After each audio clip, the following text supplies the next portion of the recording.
We now have a special address on leveraging science and technology for sustainable development in Uttarakhand. For this, please join me in welcoming on the stage Professor Durgesh Pant, Director General, Uttarakhand State Council for Science and Technology. Please welcome Professor Durgesh Pant with a huge round of applause. Well, good afternoon, and since you have come from all across, we have, from across the country, so it is with regard to positioning Uttarakhand. Since I started my voice with academia, and it was late 80s, so it all started off with how it was all happening in IT sector, in computer science, and subsequently in 21st century. So I still remember the days because we started working on, it was 286, 8088, so on and so forth. So basically it was about the hardware part, because from IBM to this thing, it was there with us, and subsequently moved on to the software part, and obviously they supplied us, it was with regard to government also, because they supplied us computer systems. It was initially the phase, and everywhere, I believe it was like that. So it was operating system, it was DBMS, it was COTS, and subsequently it was modified COTS also. So it went on large. I still remember I worked on PDP-11, I worked on Unix-based systems. I started developing all those for income tax directorate. It was a DBS4, it was on Fox-based, so on and so forth. So it was like that. And now the time has come for the computing part, wherein we talk about those distributed systems, data-driven systems, storage, industries, public services. So all around governance has been really, the wave is like this, where the computing part was there. It was early 21st and end of 20th century. Now the 21st century and the time and age we are in, we are talking about intelligence. So governance has also reshaped and re-scripted like that. It is purely with regard to Uttarakhand, because you have come from all across. Since morning we have been deliberating primarily on data centers and this thing, but solutions are important. What kind of solution we are focusing on, that is one thing that should be coupled with what we are proposing. So this is something very important from Uttarakhand perspective, because it is extremely volatile geopolitical situation where we are keeping our data, be it WhatsApp, be it Facebook, be it all sorts of systems that we have, be it Google. So climate change, sustainability, security, because Nilesh have just described how it has been all through all along. So now it is a changing world, and extremely volatile, extremely complex, extremely uncertain and ambiguous. So therefore, our solutions also need to be like that. So similarly, and this is what I quote every time around out of my 37 years of experience, that this is for the first time in humanity that we are trying to mechanize humans. At the same time, we are trying to humanize machines. So this is all happening with regard to digital arrays. This is happening with regard to all those solutions. So this is like that, human intelligence. And also what has so happened is, from automation, from those days of automation, it was in 20th century, and it has been, for the first time, it has so happened that automation part, mechanized part, now it has been changed to cyber physical systems and AI. So it is a huge shift which is taking place. This is happening all around, and this is also true for any mountain state, for any difficult geography, for a state like Uttarakhand. And large infrastructure and challenges. Earlier we used to have, I have worked on mainframe, we have worked on so many machines. Now we talk about sleek, agile, very thin, all those systems. Earlier in the day, we were talking about all those solutions. So agentic solutions. Now are the times when we talk in terms of agentic all those systems. For different complex problems, we have agentic systems with us. That is there everywhere. So therefore, distributed services, how can we really look in those? That becomes a key issue. And changing geopolitical systems. Today, something happened in EU, or today something happened in other part of the globe, that also matters, because the world is now a very, very small place, and therefore geopolitical coordinates are extremely critical, extremely vital, and keeping in view all of that, we need to have our solutions. And Uttarakhand is a solution state. Since morning we have been delving upon these things. And similarly, localized to globalization and vice versa. The kind of problems we are having at global level, This is happening, but for the first time that at local level. That is why startup ecosystem that we have been trying to emphasize time and again, that becomes very, very important. Rather than metros, how tier 2, tier 3 cities have become important, that is also extremely vital. This is with regard to Uttarakhand or to any other geography for that matter. And similarly, data security, as has been mentioned, be it a bank, be it an enterprise, be it an educational institution, be it a data center, be it any office, so on and so forth. So therefore, it becomes extremely vital. And governance. And by the way, for this thing, engaging community, educating community, enabling community, and henceforth empowering community becomes very, very vital. This is for the policy intervention. Now, this is with regard to the key challenges, global trends that, because we can summarize since morning we have been deliberating, the kind of infrastructural issues. Everywhere, Bengaluru, it has been there. We know for certain what happened during this Y2K, what happened during this thing, while this IT boom was there. So the infrastructure, the traffic, those issues becomes a huge issue. Similarly, urban flooding. All those cities are having all these issues. So these are pertinent issues for which we need to have solutions. Since IT happens to be enabler, it is not some kind of sporadic solution. We have to have it.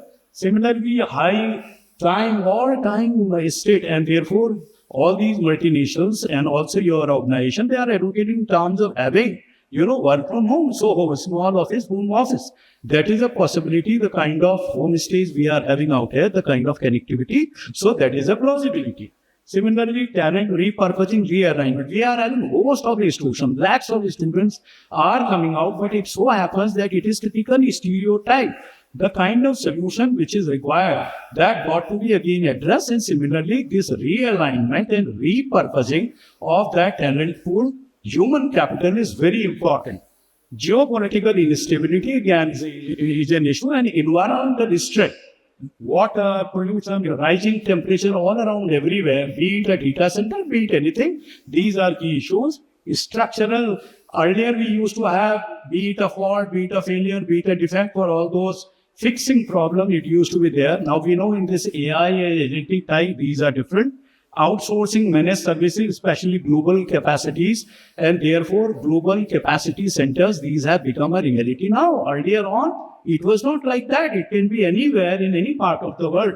Macro concentration, if at all it is there, can we have a distributed model, which is the need of our, and that is why places like Uttarakhand are so much vital, so much critical. AI-led restructuring, because now the focus is not on coding, but the architectural part. How are we going to model it? That is the essence of the discussion we are having since morning. How can we really model it? And similarly, our students, our policymakers, they all got to know about it. Which way can we do this? And the kind of product mindset which is required, that is there. New geographies, tier 2, like Dehradun and other places, which are there, like Indore has picked up in analytics, Coimbatore for SaaS, Kochi is for SaaS. Similarly, it can go on. These are top priorities with regard to Uttarakhand. What we were discussing since morning, positioning Uttarakhand as a hub of innovation and other thing, because the kind of suitability it has, because the kind of acceptability it has. Strengths of Uttarakhand, again, since morning we have been emphasizing, and time and again, Secretary Saab, Minister Saab, all of them, the Honorable Chief Minister. So every time round, they talk in terms of kind of connectivity we have. Digital to this, terrain, and nowhere else this kind of an ecosystem is there that is vital, significant. And we have been the kind of GSDP we have rise, it has been phenomenal. So therefore it is so. Similarly, per capita in terms of the individuals out here, the citizens, it is significant. And by the way, Uttarakhand ranks first in SDG goals, 17 goals, and Uttarakhand ranks first. So it is a huge thing out of all those ones. So therefore, it happens to be a key driver wherein you can push all these IT initiatives through drivers. Clean and conducive environment, because seldom do we find these days around wherever we go, and therefore it happens to be a huge issue. Similarly, appetite for developing newer things, newer startups, newer this thing, that happens to be a key driver, therefore got to be pushed. These are the basic drivers. And the potential focus areas, real world test beds, Uttarakhand, where ecosystem, mountain ecosystems.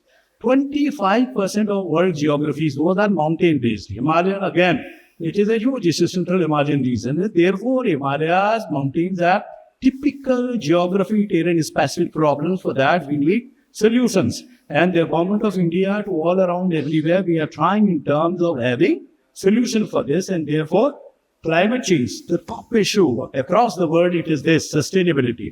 Delivery model, can we have boutique kind of those solutions, including data centers? Can we have all those centers around? Boutique data centers through which we could really develop our applications, support those applications, wherein we have all those network issues also with us, those things. Solution areas, key competencies, climate tech and disaster tech, it's a huge, huge issue. We can focus, because since morning I have been also listening to, but mostly it has been on the lines and aligned with data centers, so on and so forth. But solutions coupled with, augmented with solutions, that is going to serve the purpose, which we can really take it forward. And similarly, AI for mountains, weather, logistics, drone tech, there happens to be a huge issue. Geopolitical situation, if we are watching, we're witnessing, we know how very critical from mosquito size to this to those ones, payload carriers. This holds the promise, and therefore, how can we take? And these are, by the way, all AI driven. Similarly, space tech downstream application, these are again vital. Tourism-led, tourism is again immersive experiences, be it Char Dham, these are the things which can we really take them into account. That happens to again, sure. As similarly, health tech, how can we really reach out to all those corners which needs them most? And this is last two, the kind of AAA, which we can be really GCC based, this global capability, those centers, how can we really have it? Now all those big companies, they don't want to have only a kind of a segmented, fragmented application developed in some part. It is not the case. It is what happened. They want a complete solution from a particular region, particular area. For that GCC, these are there. Can we really help them develop? So satellite center for NCR, like what happened in case of Mumbai, we know this. By Hingawadi, because every time I go to Hingawadi, I know for certain which way it has come up in Pune. Other places, Chennai was there, but Kochi is doing so well. Similarly, when we say it is only 150 minutes from NCR, and why can't we have our satellite centers there? Because of so many reasons, targeted Gurgaon overflow, incentivize, because this is the most important thing possibly. Start an ecosystem with young, fertile, ignited minds. Can we really have those solutions which are there? IT-enabled services, data living is sovereignty, because since morning we are talking, we have to have, if India has to do it, we have to have this IT sovereignty. This, if we are having sovereign solutions, so there is towards the key. Disaster tech, GIS based, SaaS systems, all across, all around. Can we have maintain those enabled services out there in terms of software as a service, tourism, pilgrimage, agriculture? These are huge areas. If we at all focus on those areas, these are billion-dollar, trillion-dollar, these industries. So for all across, health, education, and also investing in novel events, implementation ideas. How can we really attract those anchoring ideas? How can we really, like for Nigaro, for example, Floria, Mr. Floria, happens to be from this very place. How can we really attract all those people? There are tens of people around at top positions. How can they really be? Bengaluru got developed because Infosys was there, TCS was there. Similarly, other places, if at all we have 2, 3, 4, 5 big companies, big ticket companies, so that ecosystem develops. The rest what happens. Developing cluster geographies. There are like GCC for policy. Haldwani can come up maybe because of Pandnagar airport, because other things can we have for IT services. With all our body remote work clusters, because we are having educational human capitals all around. Small campuses, plug-and-play offices, rural digital hubs, can we really have them? Because Uttarakhand has the potential, because it is having typical knowledge-based state. So therefore, we can have all of it. And a special drive for startup and MSMEs, also interventions. These are things because at UCOST we keep doing it, and many things we have done from our side, starting from the science city to district level to this thing.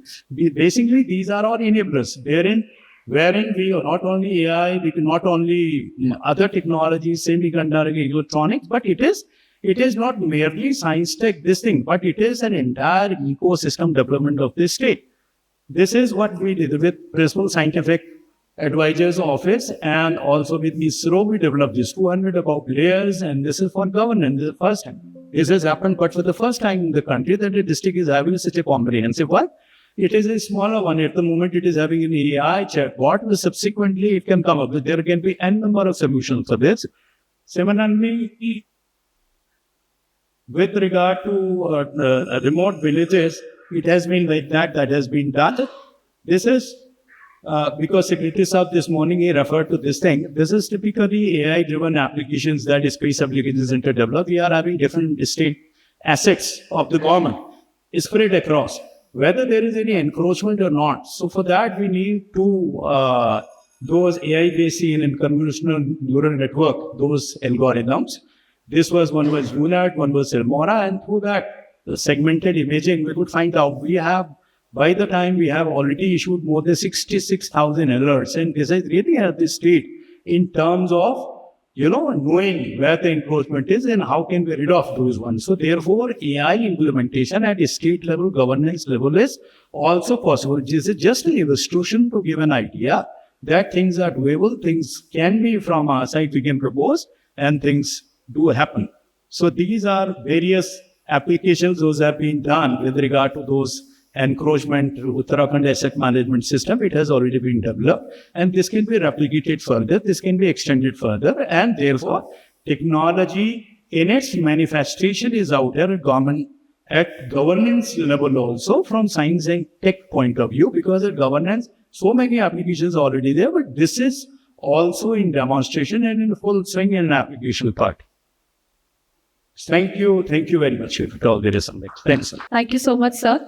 May I request Shri Alok Kumar Pandey, Director ITDA, to kindly felicitate Professor Durgesh Pant with a token of gratitude.